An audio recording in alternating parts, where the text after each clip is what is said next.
I'm a citizen of New Jersey, and I'm just here by myself, and I'm not a politician, we have to get to.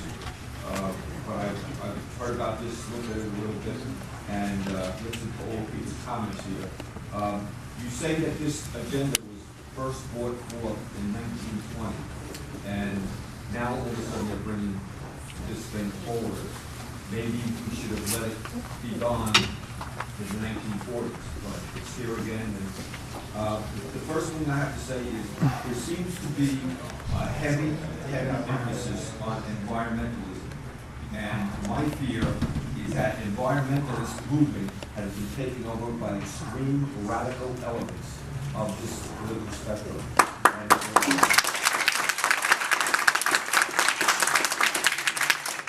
These radical environmentalists are not interested in preserving the environment.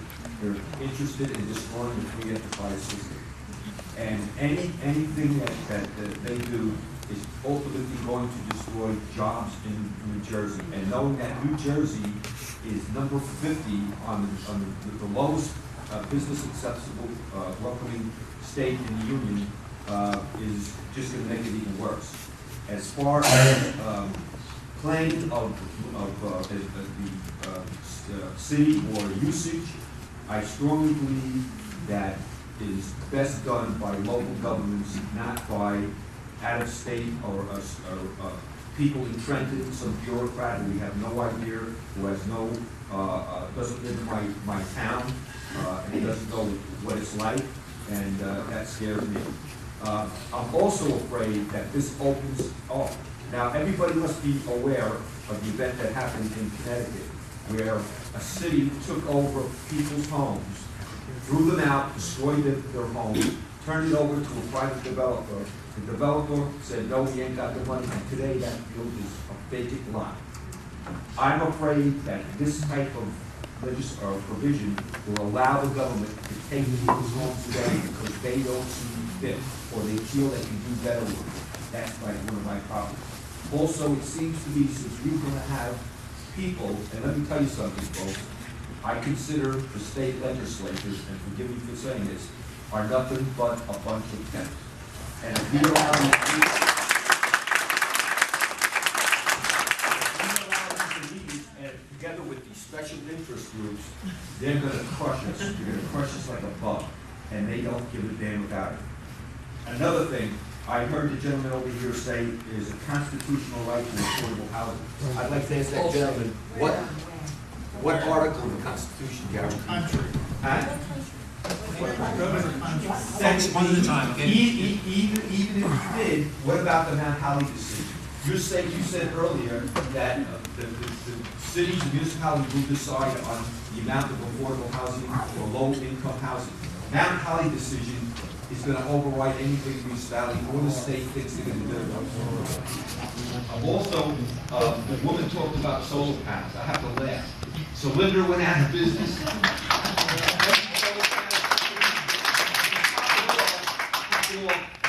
There are people, every time I speak to somebody who installs solar panels, they tell me that it'll take years and years to get your money back before you start making money or saving money on your electrical. The solar panel stupidity is a dead herring. It's just made by environmentalists. Lastly, I'd just like to say that this idea, from what I've gathered from Mr. Peter, when he's saying, I get the idea that you're going to take people and put them away in small little areas. Hubs, yeah. What happens if I have a job in, say, Allentown, I live in New Jersey, Allentown, Pennsylvania, and there's no link going there? What am I going to do? Nothing? Quit my job? What happens also, if you remember previous histories, the spread of disease in small local communities during the middle ages, because people crowded together and disease just ran rampant through towns and villages, killed a third of the population of Europe. Is that what we're going to put ourselves up to also? Again, I don't know. I hope not. That's all I have to say. Thank you very much.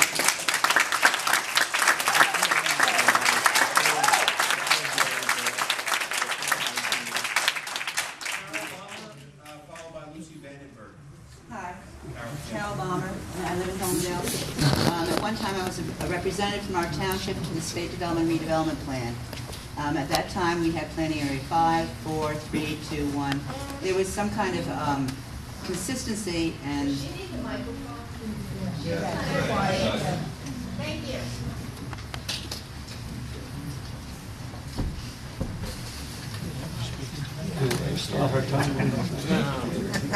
Thank you very much. I won't charge you 30 seconds. I'm just gonna get up. Can you hear me now? Yes. Okay, great. At one time, I was representative from our town to the State Development Redevelopment Plan when this all started back in the 90s, I believe it was, and maybe even late 80s. And at that time, we had planning area 1, 2, 3, 4, 5. The intent, as I understood the state plan at that time, was to gear development towards areas that had infrastructure. And the premise at that time was that the more you expand infrastructure, the more taxes the taxpayers are going to have to pay for it. And yes, townships, like this gentleman was just speaking about, hubs like Jersey City or Elizabeth or any highly populated area, have infrastructure to handle that area and the population. So you're not putting them in a tenement, or you're not putting them in a little tiny box and just leaving them there. The infrastructure is there to support them.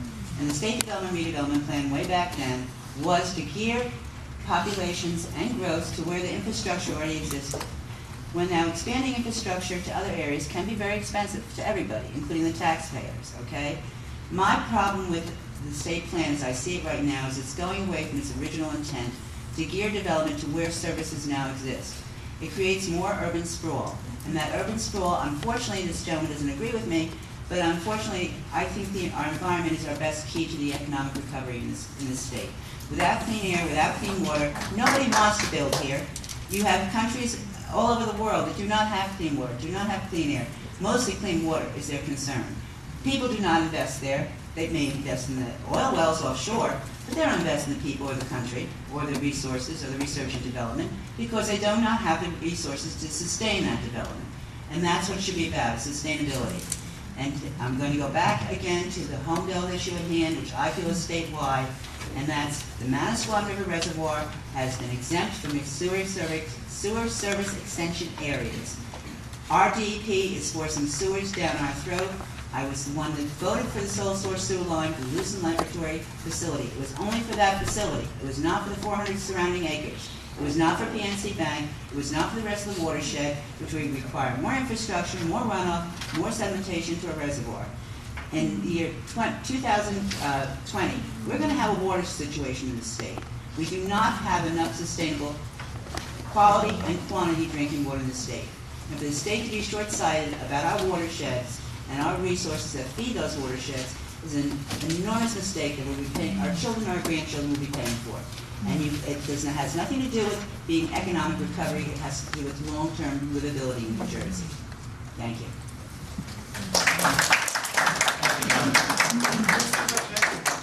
Maybe just keep the mic back there. And John, comments? Is after Lucy? Oh, I'm sorry. Thank you. Good evening. Thank you for the opportunity to present comments on the draft state strategic plan. I'm Lucy Vandenberg, the Executive Director of Plan Smart New Jersey, a statewide, independent, nonprofit planning and research organization with over 40 years commitment to strengthening communities and improving people's lives through the advancement of sound land use planning and regional cooperation. I am here tonight in support of the state strategic plan and in support of regional planning in New Jersey generally. Why is regional planning important? Rather than constricting our freedom of choice as citizens, planning expands our freedom of choice. Through good planning, we can achieve a brighter future than we could without it. Through sound planning, we can attract new businesses and workers to New Jersey. We can create communities that are attractive to the workforce, communities that provide private sector housing near jobs, so that families can spend more time at home and less time in traffic. Rather than being forced to sit in ever more unpredictable traffic jams, we can have transportation options that include taking a train or bus, riding a bike, or walking.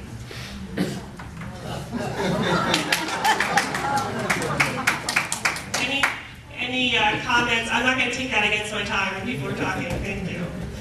Rather than polluted air and water, we can achieve better air and water quality through sound planning, development, and investment decisions. Rather than development of all our remaining open spaces, we can strategically preserve open space and farmland while developing our centers. Rather than building only single-family homes on large lots, we can have a variety of housing choices near our work that suit our lifestyles and our budgets. Planning is about creating choices and opportunity. As a lifelong resident of New Jersey, I understand the importance of strong, connected communities, a variety of housing options, and a functional transportation system. I grew up in a traditional walkable town in New Jersey with local shops and a train station that provides quick access to New York City. Growing up, my family could drive, but they could also walk to town or take the train. Children had the independence made possible by walkable, compact, safe communities.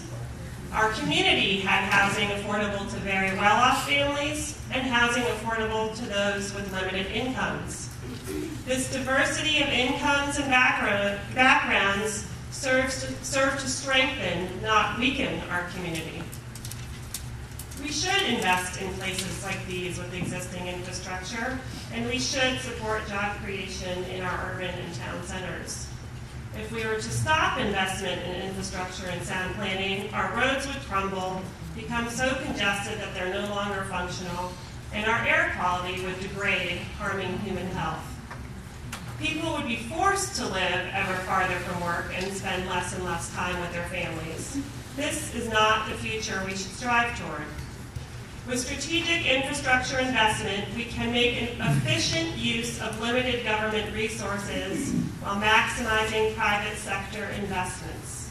We can support business formation and expansion, foster innovation, and create compact, livable, and diverse communities. Give us a break with this crap. We've heard this.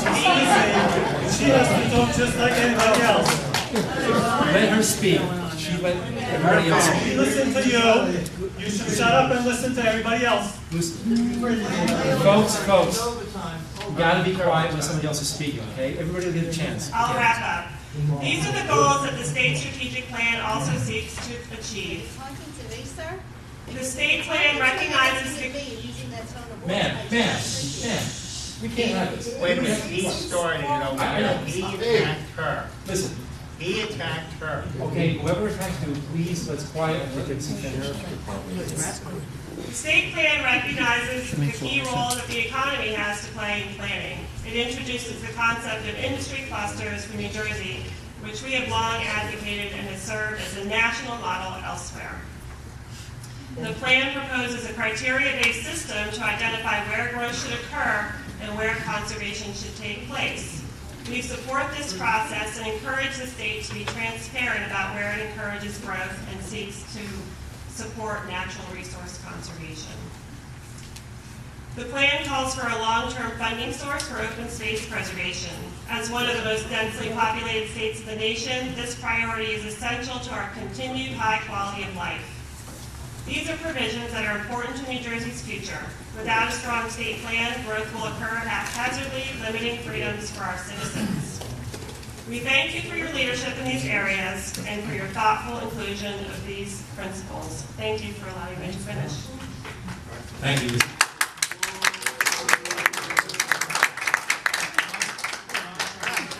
John Cummins and then Paul Gleeks. After that, Folks, one thing.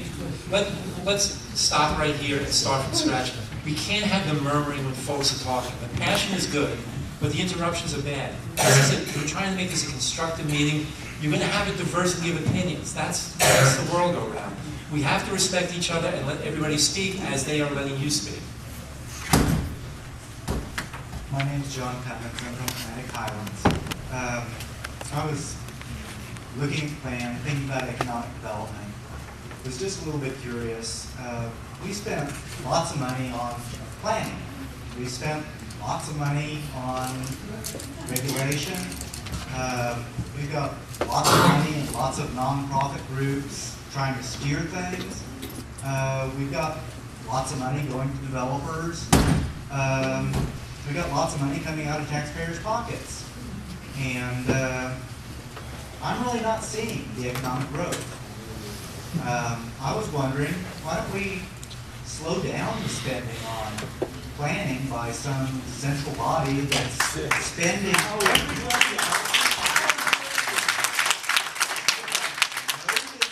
whatsoever telling the taxpayers how they should spend their money, what they should do. It's not their job. Show me in the Constitution where it says, show me in the Constitution where it says the state will tell the people what to do. I didn't see that. I read the state constitution. I can't see the state running things. I beg your pardon, but get off our back. We're spending money on education using state ideas. And it's not working.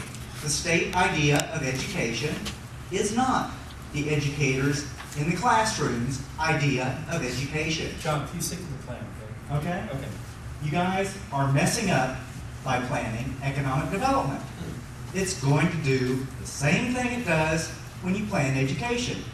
You're going to steer the money's going to go where you tell it to go, and we're going to get what we get.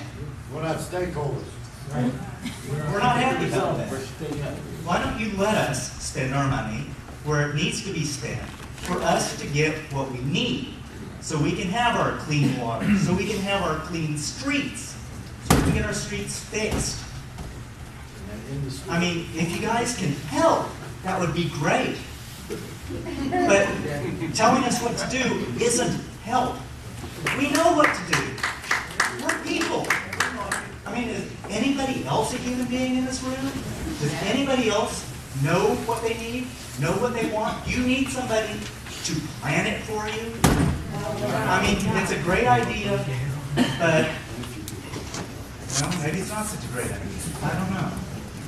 Where did this idea come from anyway? Was it from a communist nation that wanted to have America be just like them? I think that's where it comes from. Check it out.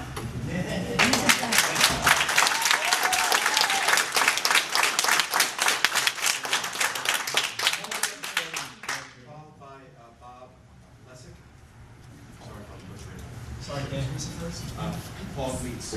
Thank you. My name is Paul Weeks. I'm the Central New Jersey representative of the New Jersey chapter of the American Planning Association. I'm also a practicing professional planner in the state of New Jersey.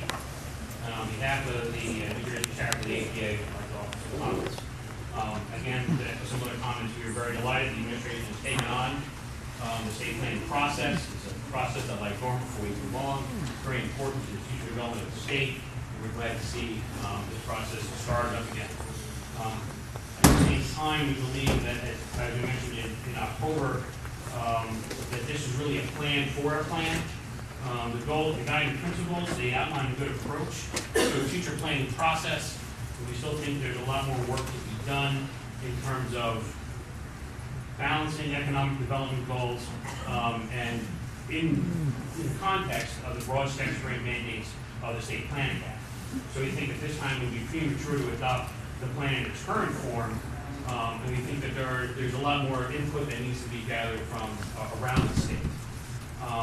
We believe that the strength and assets assessment is well done and focused. However, additional review and input from the public may reveal additional assets.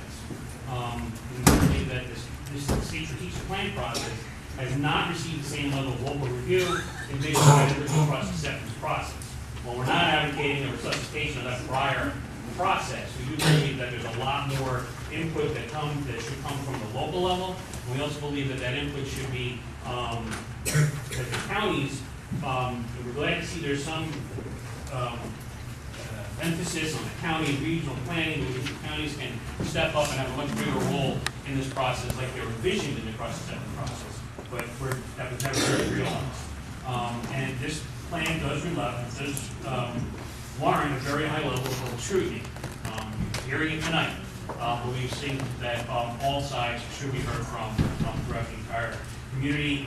We also think we need to have more public participation processes summaries of work products, comment opportunities, all these things shed better sunlight into the entire process. And again, we think that there's a huge shift in the framework of the state planning process. So we think we need, if there's such a large shift in this process, we really should have the ability to have more comment and provide more input into this process. The changing realities assessment, while it is accurate, is not necessarily a reason to abandon or shortcut a comprehensive state plan process.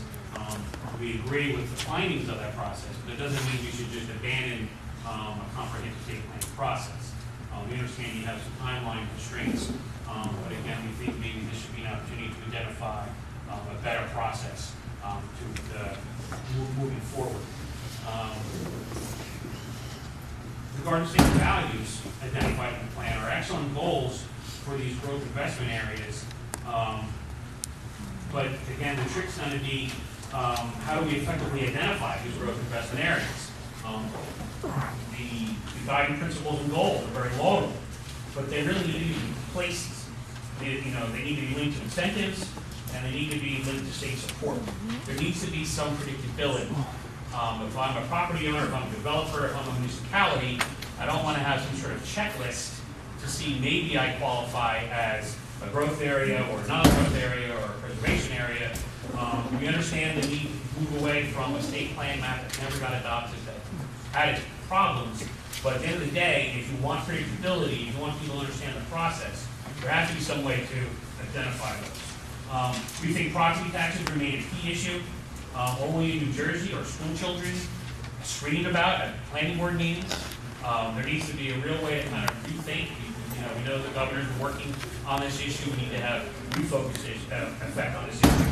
As long as we have a property tax issue, we have an ability to do sound land use planning, because we're always going to be trying to minimize school-age children. We're always going to be trying to maximize short-term rateable growth. So we think there's no mention of affordable housing in the plan. It's at your risk. COA has gone away as a process, but the core decision still stands. The Supreme Court is still around, and you're going to need to provide additional tools for municipalities to deal with that issue. Great, thank you very much.